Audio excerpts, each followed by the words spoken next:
baretang showbiz mga idol kay maghisgot tag reunion sa pamilya Idol Boyki.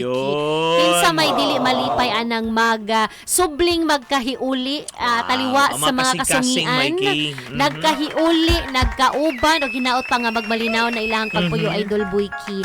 Ang kinig maong inilang aktor human nga nagbalipayon kini pinagisaw sa Instagram post Idol Boyki. Iyang gipakita og iyang gipadayag iyang pagkamalipayon.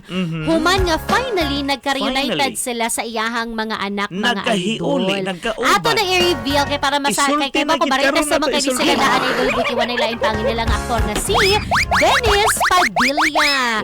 Kani magud si Dennis sa lain ko. Happy family sa to si Dennis Trillo pero kani magud si Dennis Padilla kay nung duman Idol Boyki aduna ni sila pila ka mga kakulian kasungian sa pamilya. In fact, niabot pa gani sa punto nga iyahang mga anak may hangyo na gani sa iyahang don't be like that dad no kay tungod lagi anang usay vocal kay ni sila sa pagpadayag anang sa social media kabahin sa mga kakulian sa ilang relasyon sa ilang mga anak or pamilya or mismo gani sa Empare sa Idol Boyki. Pili anak nila Mikey. Si Julia Barreto, si Claudia Barreto ug si Leon Barreto Idol Boyki. Anak sila ni Marjorie no sa iyang kanhinga pare sa Idol Boyki unya karon.